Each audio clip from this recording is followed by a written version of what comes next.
live. All right, we are live. We are live. Hello, champion parents, and welcome to Parenting in Rhythm, formerly known as Mommy Talk. The goal of Parenting in Rhythm is to uplift, inform, and engage both mothers and fathers by providing information and resources to inspire positive parental engagement.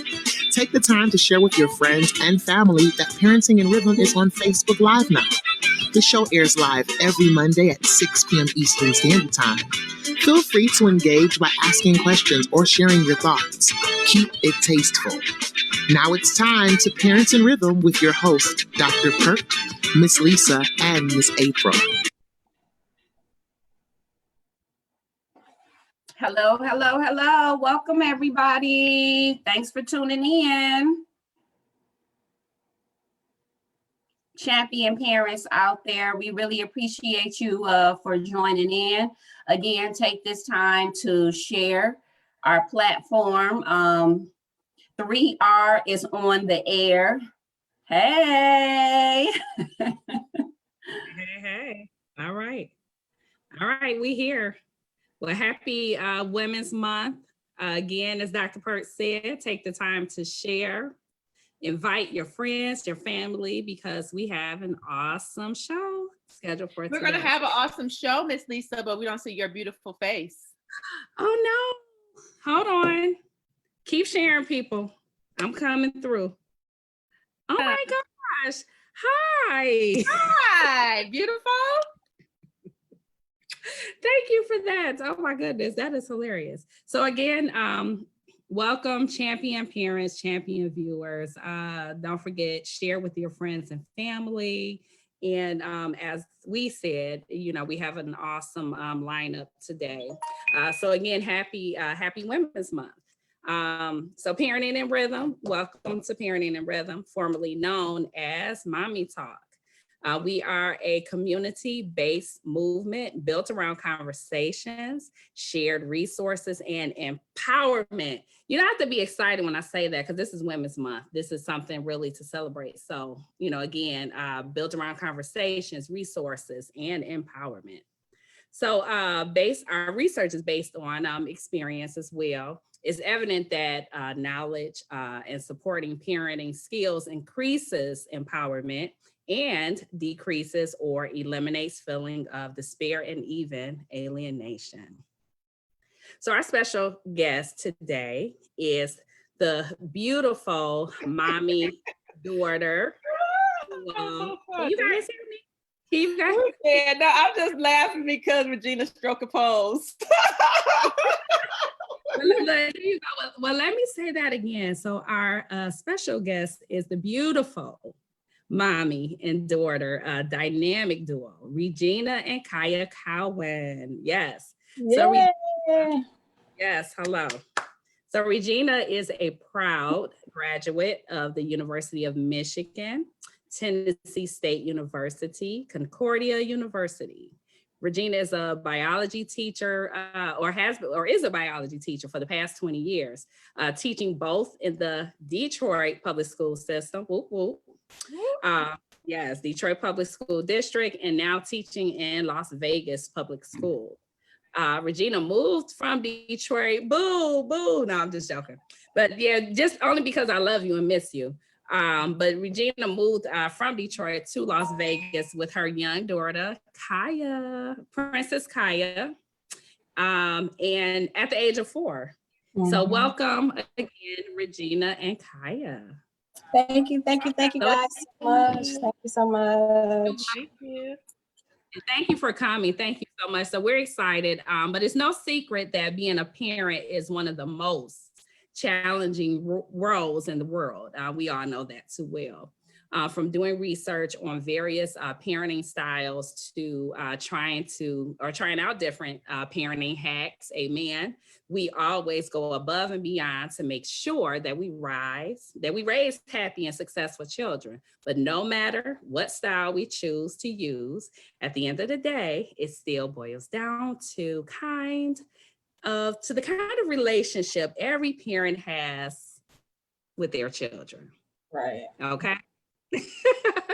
Okay, so yeah, so the stronger parent-child relationship, the better the upbringing. So creating traditions increases a child's feeling of security.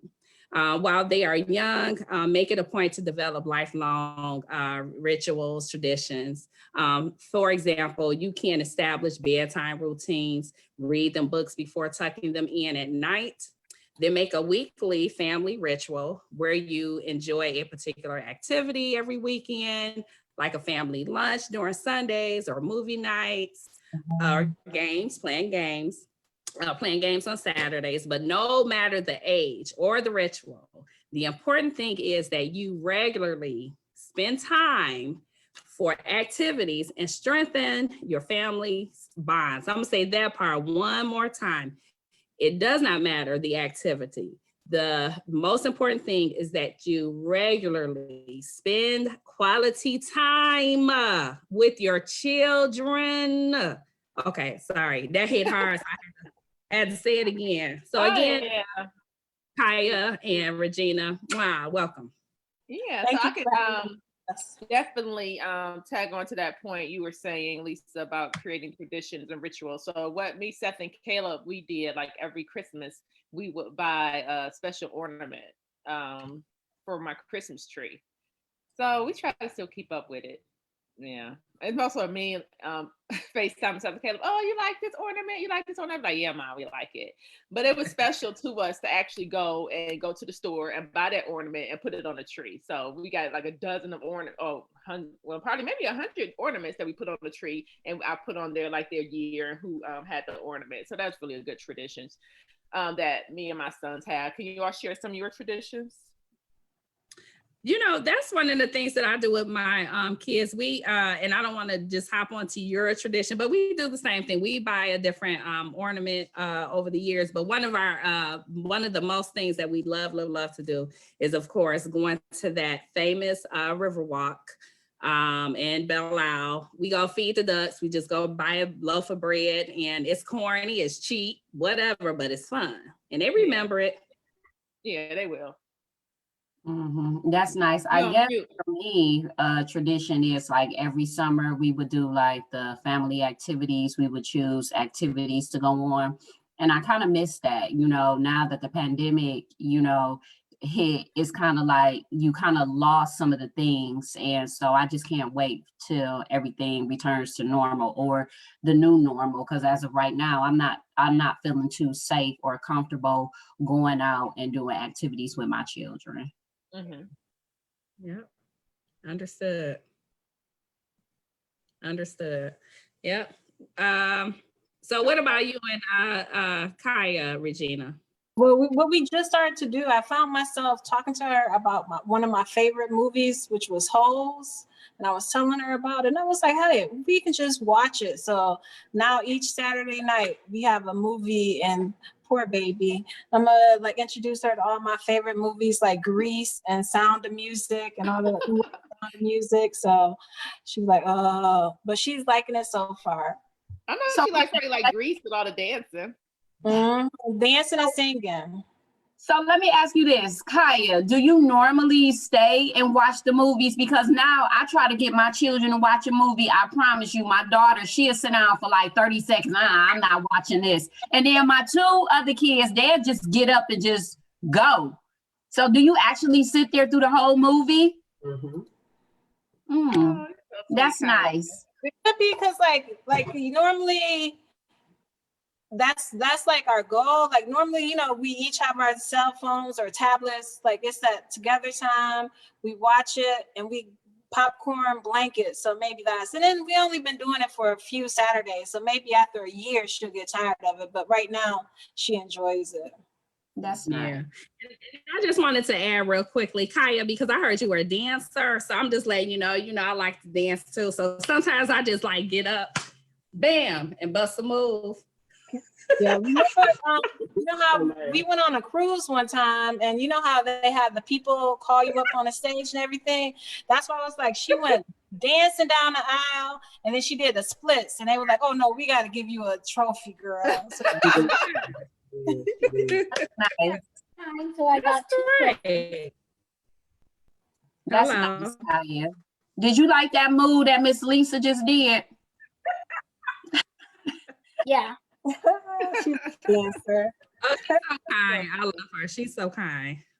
Yeah. Mhm. So Regina, do you have any trips planned this year for you and Kaya in 2021? Because I know you're always going on trips together. Do you think Right. you have So trips planned? as Miss Christine and Miss Dr. Pert said, the pandemic, really hurt our little style. Last spring break, we were supposed to go on a cruise. I was looking forward to it. It was my first 7-day cruise on the new panorama. I was so excited, but no. So we couldn't do that. So we've been staying closer to home. My sisters and I, well, closer to Vegas, right? So my sisters came and saw the Grand Canyon. We went to San Francisco. So, closer to home. Yeah, because for some reason, every time we get a spring break, a break from school, I want to go somewhere. So this Saturday, we're about to go to Atlanta for a few days, and then we're going to go to Alabama. So we're still getting out there. Nice. Cool. So when you say you're going to Alabama, are you going to the African American Museum in Alabama? I don't know. Because Atlanta and Alabama are really close. That's what I was saying. Right. Yeah, that's what we're driving. So when we go to Atlanta, I want to show her, King, whatever's open with the King Memorial. I know we definitely maybe stop by his house. We're going to Stone Mountain, Georgia, doing that kind of stuff. There is a really nice museum in Montgomery, so we might stop by there. But I went about 10, 15 years ago, and it made me cry. So I don't know, if she's at that age yet that true, she could, true. because it was I think it's right across the street from the church that got bombed by the 4 little girls. Mm-hmm. So it really touched me. So I don't know if she's only 8. I don't know if she's ready for that yet. Right. Yeah, you're right. Because there's 2 museums. Yeah. Mm-hmm. I was gonna say I like that you guys do that. A lot of times, I was just talking about this to my god sister. So a lot of times people talk about travel and they talk about going to all these extravagant places. But and I always often wonder, when you're going to these places, are you visiting landmarks? Are you are you just going to kick it? Or are you visiting historical places? And I think that's important. If you're somewhere and it has such an impact on history, or especially our history, I think it's important that we expose our children to those things. Right. Yeah, definitely. So, Regina, how was your transition moving from Detroit to Las Vegas with Kaya at the time? Okay, so it was definitely a big difference. Of course, the biggest difference that everybody talks about is the weather, right? So, and actually, that was one of the main reasons I wanted to. After I think it was 2012, was the worst winter we had, and I had a big driveway, and I had to, shovel the snow every morning, and nobody around to help me. So I was like, oh gosh. So there was a big difference coming with the snow. But I like the weather here, but also the environment. Everybody was so warm and welcoming, especially the school that I was at. I felt appreciated. They were like, thank you so much for this. Thank you so much for that. And they really glad to have me here. So yeah. And then the neighborhood that I found myself in is comfortable to me. I feel comfortable, walking around, meeting people. So I wasn't scared, especially as a single mother, sometimes I gotta lock my doors. I'm so scared, how this protection stuff. So I didn't feel fearful anywhere. So that was good. And it's so sad that some people feel locked up in their own houses. I'm safe in my house, but I'm not going to go anywhere else. And I don't have that issue. And of course, in Vegas, there's some areas that you can feel that way, but I don't feel that way in the neighborhood that I ended up in. Mm-hmm. Okay, so your safety was a concern, and I know the weather is there. It's beautiful. It do get hot in the summer, hot. But yeah, the weather overall is beautiful. You especially don't have to deal with any snow. I know Right, and that's it's only like, and then like you said, it's like, but maybe only 1 or 2 months that it's like that. But then you're in a house, you like just rush from your house to the car, like you don't have to be out there. right. Yeah. Miss Regina, so let me ask you this, because I think that is inspiring, that you being a single mother, that you just decided to, up and say, hey, I'm taking me and my daughter and we're going to move to a different state. So I know that it's some parents out there, that have some goals, but they don't act on it. So what words of encouragement could you give those parents out there who are thinking about making a move, but they're kind of hesitant? Well, my thing I always think of is, because I was like at a job I didn't like. I was in a job where I wasn't getting any advancement and all this other stuff. So I sat and I was like, a year from now, what's going to happen a year from now? Am I still going to be in the same place, not liking this, not seeing any advancement? The person in charge, he told us if he wanted to raise, to find a new job. So I was like, well, I guess I just got to find a new job. Right. Wow. So that's why I was like, after a year, I don't want to be in this situation. And then I looked around like the whole of Michigan. And at that time, nobody was really hiring or giving me the money that I should, expect with my years of experience. So, and then, like I said, Vegas was like, come on, we're waiting on you. Like right now, there was no hesitancy. So that's why I ended up moving. So my only advice would be, look where you are right now. You're not happy. And you don't want to be happy. You don't want to be in the same situation a year from now. So make the moves or changes that you need to do. Mm-hmm. I love it. Mm-hmm. Yeah, definitely set goals. And like you said, reflect on where would you be in a year from now? Would that make you happy? And that'll help initiate change. Yeah, definitely. Yep. So how have you maintained a close relationship with your family here in Detroit while you're in Las Vegas? I think it's technology, right? So every Sunday, my whole family, like I have a big family, we get on a Zoom call and we have a prayer meeting like every Saturday. Every morning, me and my sister and mother, we call each other on the phone, 8 o'clock my time, 11 o'clock theirs. I don't think we had like this technology with the Zoom.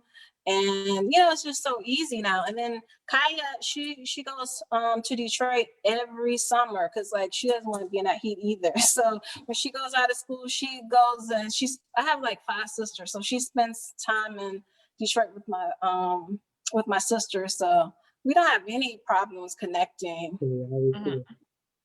Yeah, that's cool. That's cool because family is important, and I know your family. Definitely, and I know a lot of people, but sometimes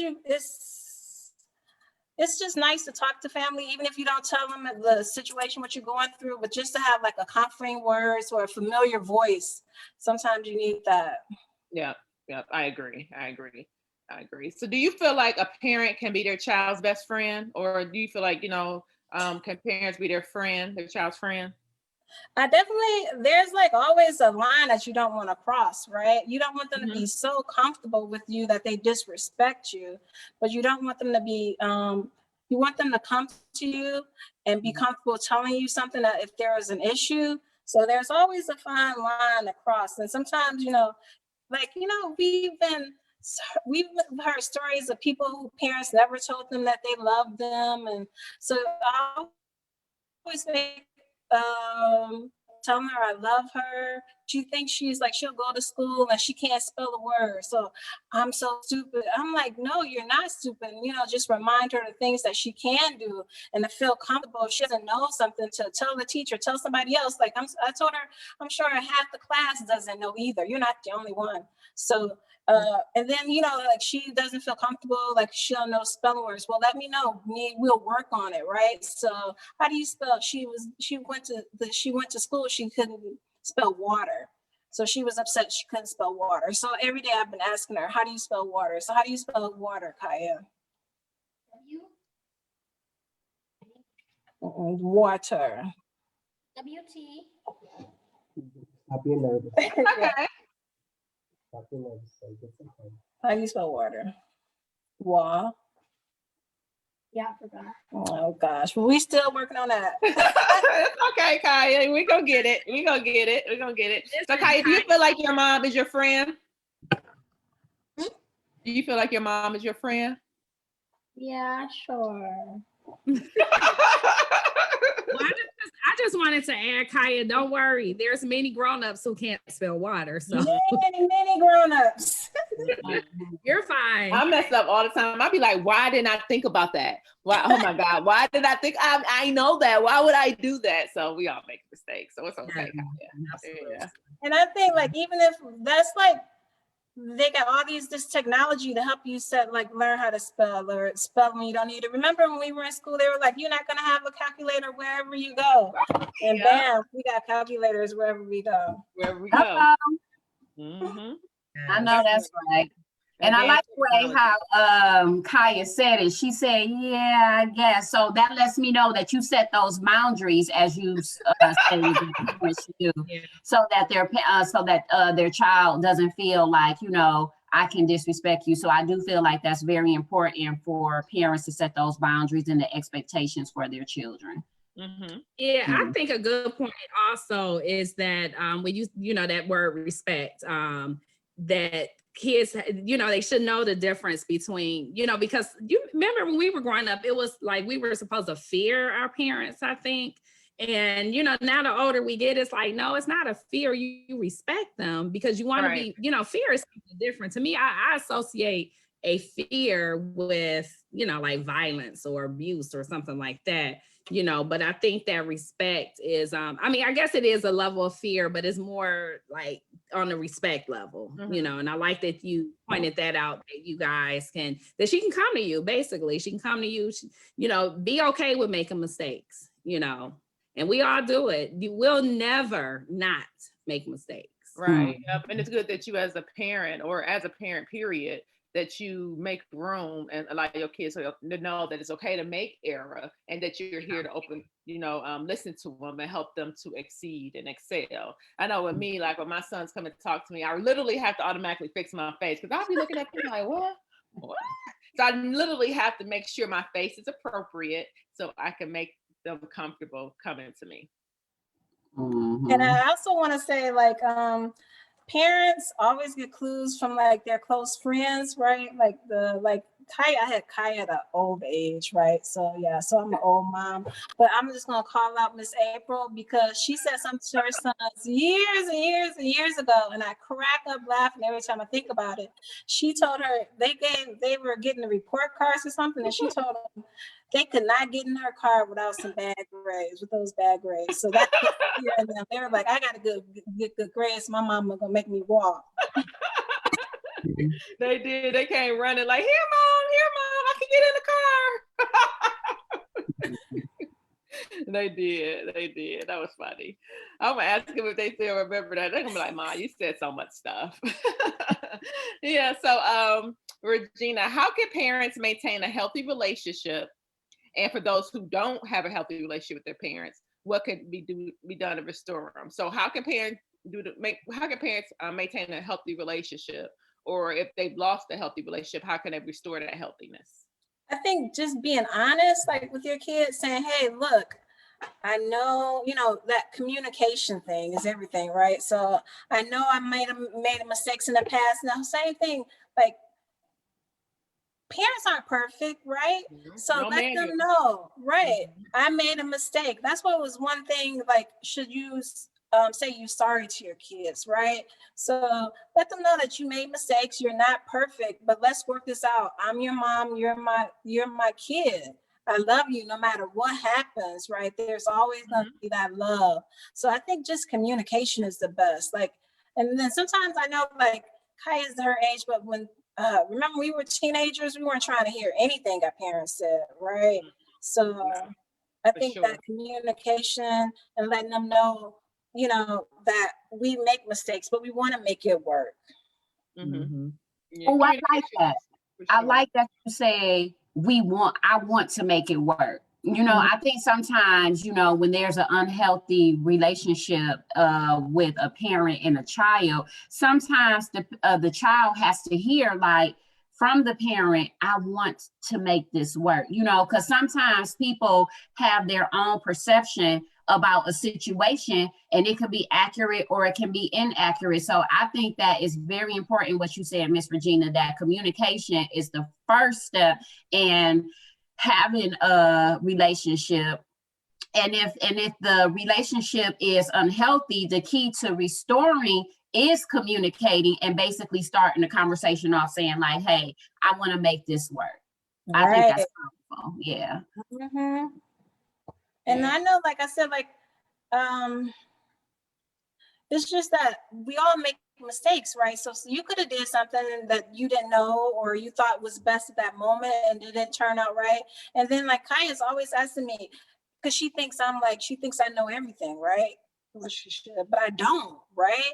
So I always say like, and then the person that you look up to the most makes a mistake or something happen. That's like heartbreaking. Like, huh? Like this happened and you weren't there to fix it. Remember, we as parents, we're the fixers. We know everything, right? Yeah, definitely. Right.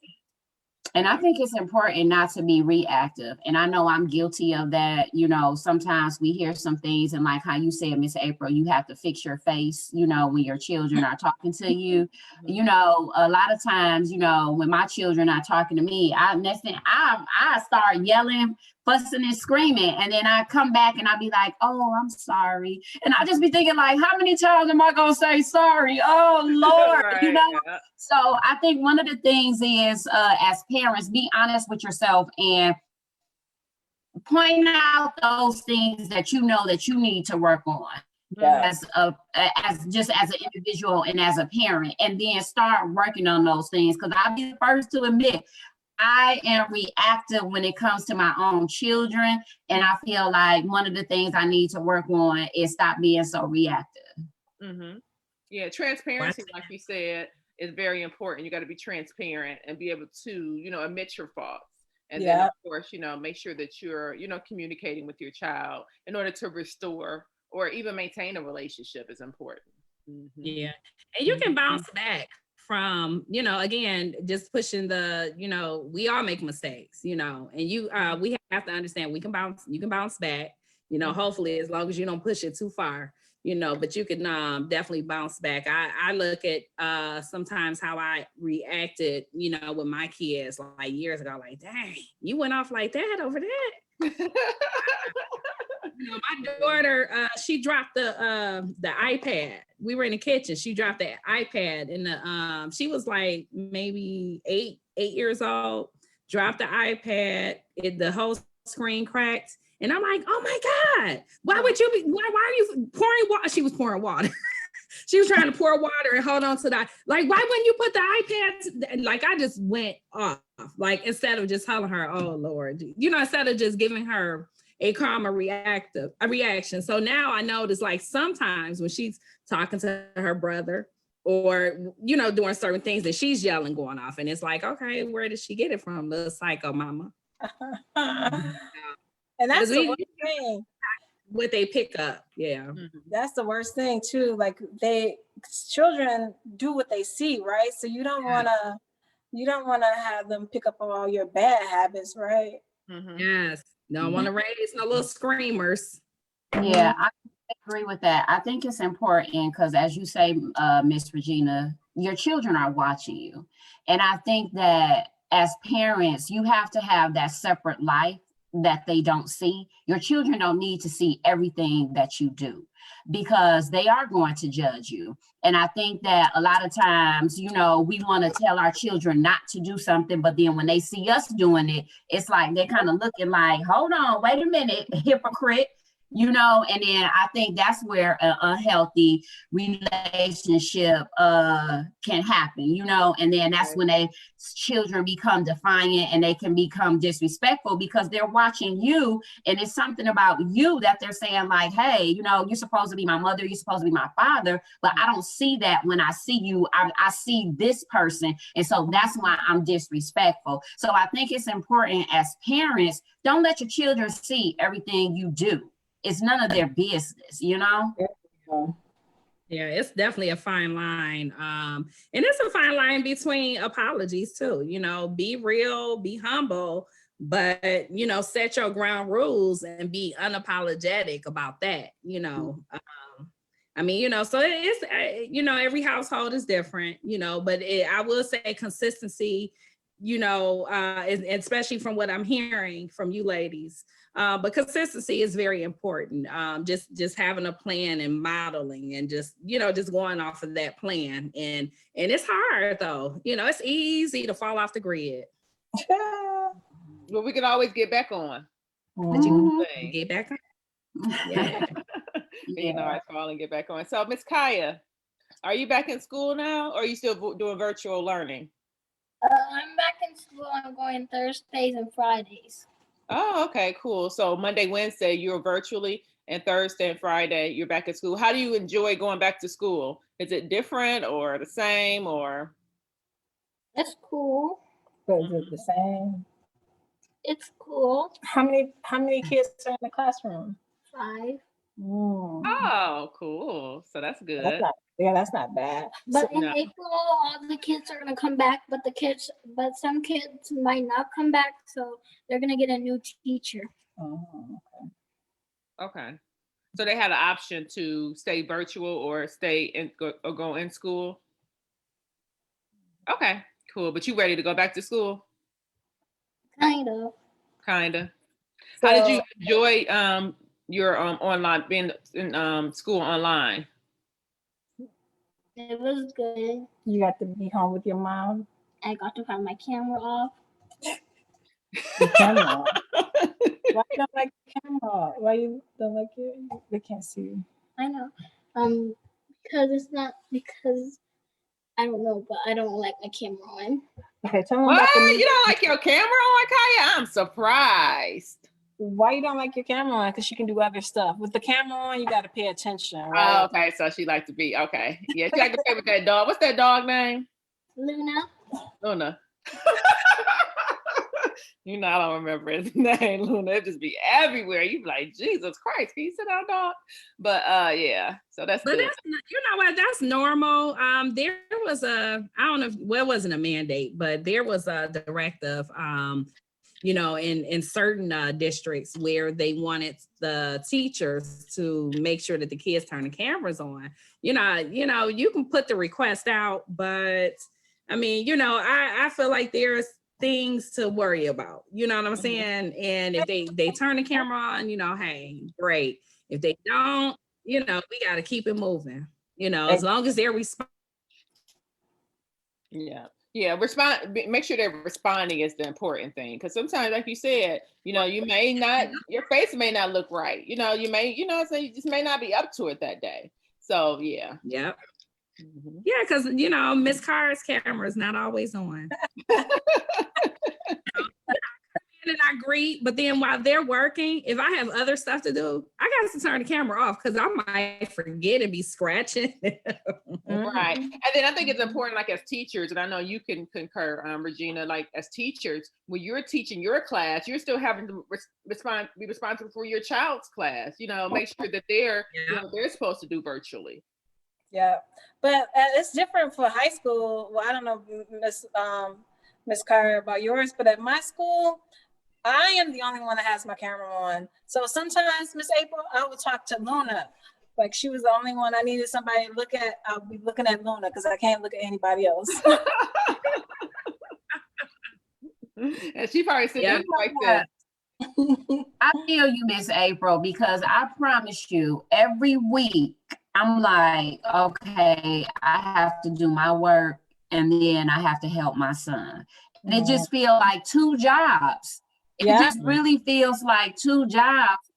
And I mean, I'm not even gonna sit up here and here you go, old school perk. Like I don't get stressed out every week with doing my job and his job. It just feels like I'm on the grind and just thinking about it, I just get stressed out. And I remember one of the weeks And I remember one of the weeks I emailed the teacher. I was like, listen, we need a break. And she was very understanding. I love my son's teacher. Yeah. And you know what? And that go like even the wellness checks, just the idea of, I don't know if it should be called something else, but that mental health check, I think that that's important. We have to have a little more compassion. Everybody has to have a lot more compassion and understanding because just because we're teachers don't mean we're not struggling because I'm, some days my son, I'm just like, hello, because I can tell when they're ranking him in class, Dion, get in class, and I got to tell the kids, hold on, Miss Carter, be right back. I got to make sure, because one day I went to get him and didn't turn the mute, forgot to turn mute on, forgot to turn the camera off, but it is what it is. They have to see, I think kids appreciate seeing you. You're human. Yeah. One of my kids told me one of my students told me one day he felt so bad because mom was going off on his sibling. And I was like, oh no, because he was like, oh, Miss Carter, I'm so sorry. No, baby. It's okay. It's okay. Yeah, it's okay. And it's funny that you say that because I heard another parent going off on her child, and you sit there and you look, and I'd be like, oh, that's me. That's how I sound. Like only difference is the camera is off and I press mute. Like I'm telling you. Yeah, that's definitely a reflective moment. Yeah. Honestly. Yeah. So Regina and Kiya, of course, we appreciate you for spending your evening with us. I know you got a busy schedule. I know you have a lot of things going on, especially Miss Kiya. I do want to say thank you, ladies, so much for inviting us. And this was a wonderful conversation. Thank you so much. Yeah, thank you. So you have any final reflections? I'm sorry, Miss Lisa. I just want to add, we definitely need to collect. Regina, you are kind of a reminder for me why I'm a part of Parenting in Rhythm, and I always forget how resourceful you are. You are just really the bomb. I know you see her bulletin board in the back. I love it. I see the sketches there, and you are really. Yes, you are awesome, and I don't know that enough, but I just like I said, I remember being at Cooley with you, and I just sometimes Cody. You was at Cody with it too. Yes, and at Cody. So I just appreciate you. I appreciate Kiya, your mom, and how you guys connect and communicate. I love it. So just be encouraged and keep doing what you're doing. And make sure when you dancing, okay. Thank you so much, ladies. I really appreciate it. Take care. And that was no. You got. Don't hang up. Don't hang up yet. You ready to go? She will hang up. She'll be like, okay, bye. You'll be like, wait a minute. The conversation isn't over. Okay, you want to see Luna? Come on, Luna. Do you guys want to see Luna? Look, I'm gonna be quiet. Let me be quiet. Yeah, let's see Luna. He ain't gonna be still. Or she, or I don't know what it is. Let me listen. Yeah. Look, I told you, look. Oh my God. Oh. Oh. Wow. Girl, that is a wolf. Yes. That movie came. You on mute. You're on mute, Regina. Okay. Yeah, because I knew it would take us a while to get her up here, but this is the dog. That's the one. Wow. Yes, gorgeous. She's gorgeous. You know what I thought of when I saw her? I was trying to think of the movie Dances with Wolves. She does look like a wolf. She's cute. Very cute. Thank you. Yeah, so thank you for sharing awesome information regarding Champion Happy Women's Month. Remember, we are in this together as champion parents. We'd like to take the time to thank all of our viewers. Thank you so much for tuning in. We really appreciate you, your support. And Miss Regina, thank you for coming on and giving that wisdom and those practical strategies that parents can actually, implement in their relationships. So Parents, till next time, thank you so much. Champion parents, thank you for tuning in to Parenting in Rhythm. We certainly appreciate your support and hope you learn practical parenting information that you can apply to your life. If you are interested in chatting with us and want to share parenting tips, or if there is a specific topic you would like 3R to address on the show, please feel free to contact us by visiting our website. Please visit and check out our other social media platforms to connect with us. And tune in every Monday at 6 p.m. Eastern Standard Time. Champion parents, until next time, continue to provide and support your children.